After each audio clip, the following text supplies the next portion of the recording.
नमस्कार दोस्तों। आज 7 मई को आपके, हमारे और बहुत सारे शहरों में एक विशेष अभ्यास होने जा रहा है जिसका नाम है मॉक ड्रिल, जिसको कहते हैं मॉक ड्रिल।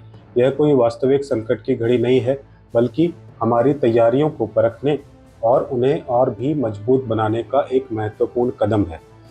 गृह मंत्रालय के निर्देश के अनुसार यह अभ्यास देश के विभिन्न राज्यों में आयोजित किया जाएगा, जिसमें हमारे युवा छात्र और कर्तव्यनिष्ठ नागरिक सुरक्षा स्वयंसेवक सक्रिय रूप से भाग लेंगे।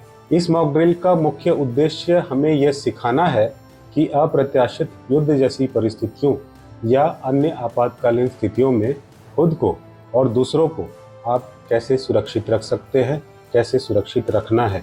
ध्यान रहे, यह केवल एक अभ्यास है, लेकिन आपकी जागरूकता और सक्रिय भागीदारी इसे सफल बनाएगी। आइए इस मॉक ड्रिल और युद्ध के सायरन से जुड़े हर पहलू को थोड़ा और गहराई से समझते हैं। ध्वनि का स्वरूप और पहुंच। कल्पना कीजिए एक ऐसी आवाज जो आपके कानों तक तेजी से पहुंचती है और आपको सचेत कर देती है। युद्ध सायरन ठीक वैसा ही है, एक अत्यंत तीव्र चेतावनी का संकेत, जिसकी ध्वनि स्तर 120 से 140 डेसिबल तक पहुंच सकती है। इसकी तुलना यदि एम्बुलेंस के सायरन से करें, जो लगभग 110 से 120 डेसिबल की ध्वनि उत्पन्न करता है, तो आप इसकी तीव्रता का अंदाजा लगा सकते हैं। इसकी ध्वनि एक विशेष लय में संपदित होती है। यह धीरे धीरे बढ़ती है और चरम सीमा तक पहुंचती है, फिर धीरे धीरे कम होती है और यह चक्र कई मिनटों तक चलता है। यह डिजाइन इसलिए किया गया है ताकि सामान्य शोरगुल से अलग सुनाई दे और दूर तक लोगों का ध्यान आकर्षित कर सके। अनुकूल परिस्थितियों में इस सायरन की आवाज 2 से 5 किलोमीटर के दायरे में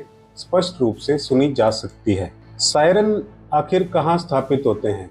इन महत्वपूर्ण सायरनों की स्थापना रणनीतिक रूप से सोच समझकर की जाती है। इनका लक्ष्य होता है कि इनकी चेतावनी की ध्वनि अधिकतम आबादी तक पहुंच सके। इसलिए इन्हें अक्सर प्रमुख सरकारी भवनों जैसे कि प्रशासनिक कार्यालय और सचिवालय, कानून व्यवस्था बनाए रखने वाले मुख्यालयों जैसे कि पुलिस महानिदेशालय, आपातकालीन सेवाओं के केंद्रों जैसे कि अग्निशमन केंद्र, देश की सुरक्षा में तत्पर सैन्य ठिकानों और शहरों के सबसे अधिक आबादी वाले और महत्वपूर्ण क्षेत्रों में ऊंची इमारतों पर लगाया जाता है। विशेष रूप से दिल्ली, नोएडा जैसे विशाल महानगरों के संवेदनशील इलाकों के साथ साथ यह प्रणाली देश के कोने कोने में स्थापित की जा सकती है, ताकि हर नागरिक सुरक्षा के प्रति जागरूक रहे। आप जानते हैं भारत में पहली बार कब गूंजा यह सायरन? भारत के इतिहास में युद्ध सायरन की गूंज पहली बार 1962 के चीन भारत के युद्ध के दौरान सुनाई दी थी। इसके बाद 1965 और 1971 के भारत पाकिस्तान युद्धों के समय भी इन सायरनों ने शहर के लोगों को सतर्क किया था। उस दौर में इसकी स्थापना मुख्य रूप से उस शहर में की गई थी जो रणनीतिक रूप से महत्वपूर्ण थे, जैसे कि दिल्ली, मुंबई, कोलकाता और अमृतसर। इसके अतिरिक्त 1999 के कारगिल युद्ध के दौरान भी सीमावर्ती क्षेत्रों में इन सायरनों का उपयोग किया गया था, ताकि किसी भी अप्रिय स्थिति से निपटा जा सके। अब आपकी भूमिका मॉक ड्रिल के दौरान क्या रह सकती है? याद रखिए, वास्तविक आपातकाल में सायरन की आवाज का सीधा अर्थ है तत्काल सुरक्षा की तलाश। आपको बिना किसी देरी के सुरक्षित स्थानों की ओर बढ़ना होता है। लेकिन 7 मई की मॉक ड्रिल में आपको घबराहट से बचना है। इस अभ्यास का उद्देश्य आपको शांत रहकर सही कदम उठाना सिखाना है। इस दौरान आपको कुछ बातों का ध्यान देना चाहिए, जैसे खुले मैदानों और असुरक्षित क्षेत्रों से तुरंत हट जाएं। अपने घरों या किसी भी मजबूत और सुरक्षित इमारत के अंदर आश्रय लें। टेलीविजन, रेडियो और अन्य आधिकारिक संचार के जो सरकारी माध्यम है, उस पर प्रसारित होने वाली सूचनाओं और निर्देशों को ध्यान से सुनें।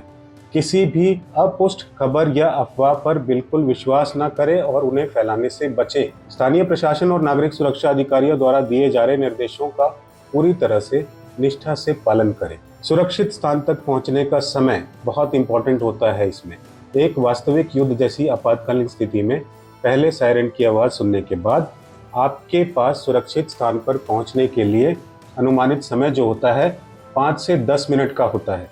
यही कारण है कि मॉक ड्रिल का आयोजन इतना महत्वपूर्ण है, इतना इम्पोर्टेंट है। यह हमें सिखाता है कि कैसे कम समय में शांति और व्यवस्था बनाए रखते हुए सुरक्षित स्थानों पर पहुंचा जा सकता है। यह अभ्यास हमारी प्रतिक्रिया को, गति और प्रभावशीलता को बढ़ाने में मदद करता है। तो 7 मई को जब आप उस विशिष्ट सायरन की आवाज सुने, तो डरने की बजाय सतर्क रहें और इस मॉक ड्रिल को एक महत्वपूर्ण सीखने का अवसर मानें। यह आपकी और हमारे समुदाय की सुरक्षा सुनिश्चित करने की दिशा में एक सामूहिक प्रयास है। प्रशासन के साथ सहयोग करें और दिए गए निर्देशों का पालन करें। सुरक्षित रहें, जागरूक रहें। जय हिंद। प्रणाम।